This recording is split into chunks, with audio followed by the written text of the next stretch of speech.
That's the main walkway here to go from the camping side to that. That's the fancy camping over there with all the tents and things. And well, who needs fancy camping when I'm here? I've got my little stove going, have some sausages and eggs, and got all the tea I can want to drink. Nice little windproof area. Put some music on in a bit. Yeah, we're gonna have fun here. Yeah. You don't have to come to the ABR festival and only think about your bikes. You can come here. You have to spend £10 for a hot dog. You can come in, bring your own things, and have a bit of fun here. Bikes are great, but this is great too. And welcome to the third video in this series, the food tour. Well, unfortunately, my microphone on the camera did die, so I didn't get any audio. So I'm doing a voiceover. So this is the top field. We've just come from the top field to the lower field, gone past the ice cream van, which is very nice ice cream, by the way. And it's going past the ATM. One nice thing that I did like about the ABR, there were a lot of these big blue bins everywhere.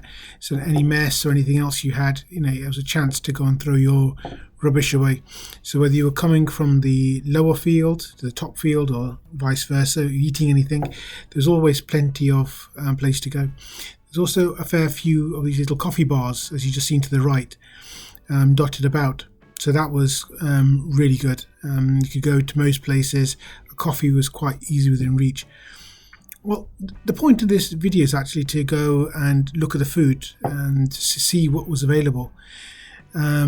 I think it's important to go get an idea. You can see Ducati just off to one side and Vogue just behind us. And the seating area you just saw in front of us, and also the little tent to the right, there were areas where you could come and have a sit.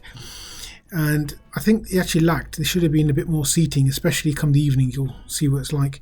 But you see cake and custard, bangs and mash, got butcher's grill. So you can eat your burgers and that kind of thing. Got some Mexican food, the burrito. And oh yeah, the Japanese one, that looked quite good. I was going past a lot of these places. Oh, and the paella, and I think the people there were Spanish as well, I think. From when I was walking past, we were speaking Spanish, so so also Indian street food.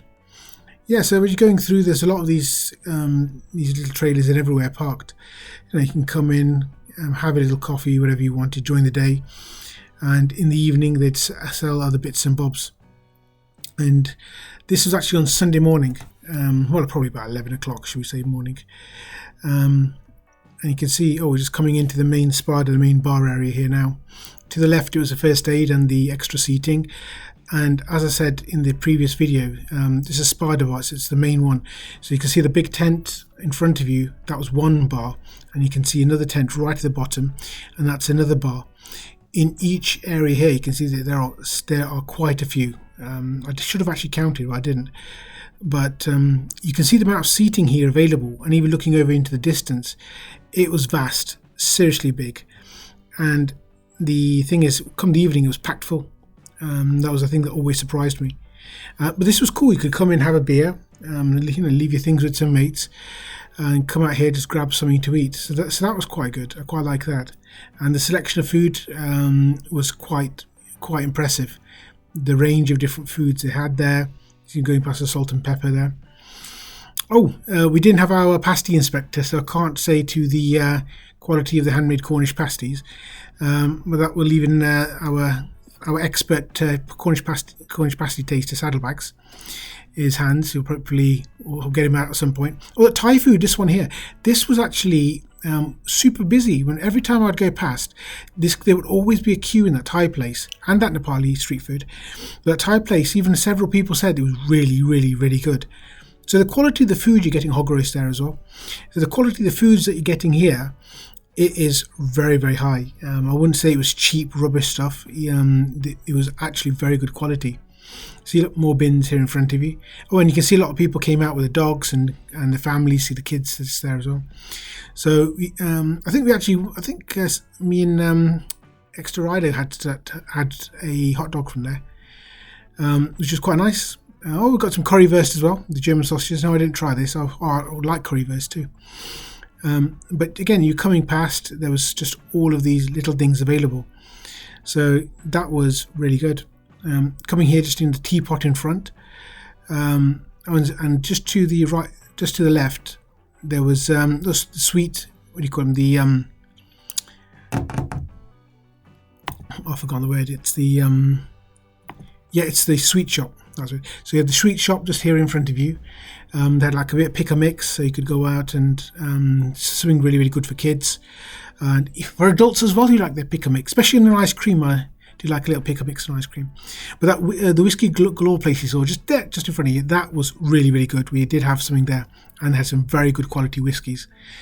I think the whole thing. Oh, some slushy as well for the kids. You can like a slushy on a hot day. They were quite popular. I think one of the things here was that, yes, there was a massive selection. Yeah, the quality of the food was everything by and large, I think was very good. But again, you're looking £10 to £15 on average to come and have anything. So I don't think that's particularly budget conscious for a lot of people. I think, but that's the kind of money that you would have had to come out and put out. But again, bring your own food if you have this. But I think for coming out in the evening, just coming out and having something with your friends after you've had a beer. The loaded fries, that looked really tasty. Someone bought those. They looked very nice. Again, there's more seating just in this whole section here in the middle. And come the evening, this would all be packed full. There would not be a single seating anywhere. And that was the thing that really sort of struck me. In the evening, it was a different game. It was really busy. There was lots of lights and all sorts of things. And I think that's one of the things that really stayed with me, that it felt quite a lively carnival sort of atmosphere, a festival atmosphere rather. The chicken shawarma looked very nice. And if you want to have crepes, you can come and have crepes. If you want to buy crepes and stick some dollar in it, you can do that too. But I don't think I go past too close. But I think the prices could have been a lot more, considering what they are at other sort of festivals. They always tend to be quite expensive. What I did have was, I think my favourite one from everything I tried was not this Tasty Grill. I think it's this one coming up. No, it was. Yeah, I think it's at Potato Street. Yeah. So I had a really very nice kebab from there. It wasn't very big, 15 quid. There wasn't really much there, but it was very nice, the little bit that was there.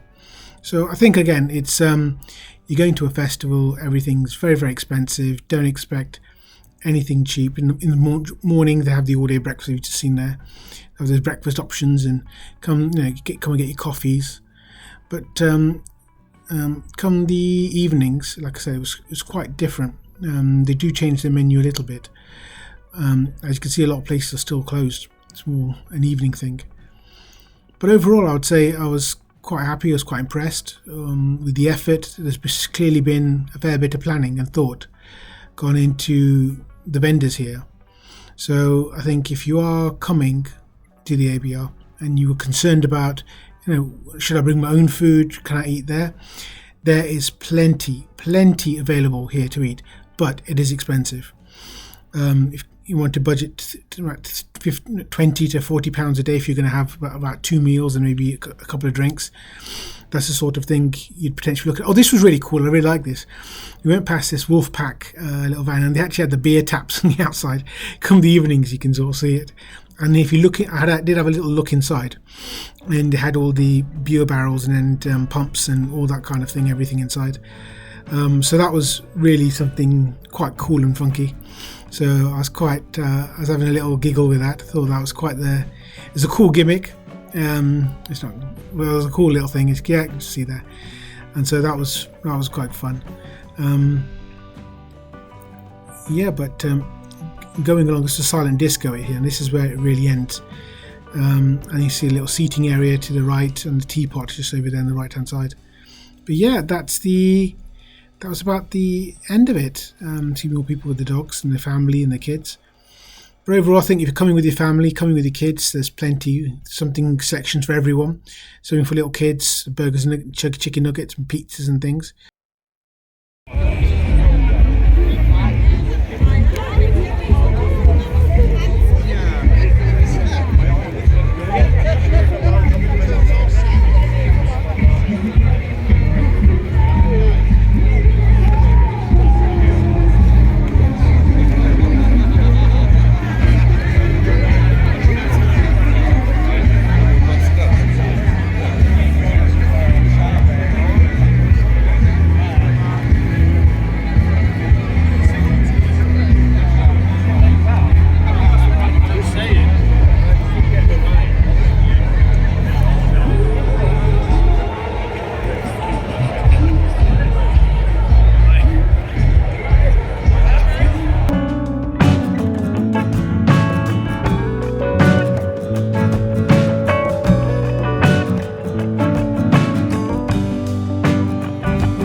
helpful to someone. I hope this was useful, and it'll benefit anyone who's coming next time. I mean, if you're thinking, should I bring a lot of my own stuff or shall I leave it? Well, hopefully something here helped. But thank you for watching. Take care, ride safe, and stay curious.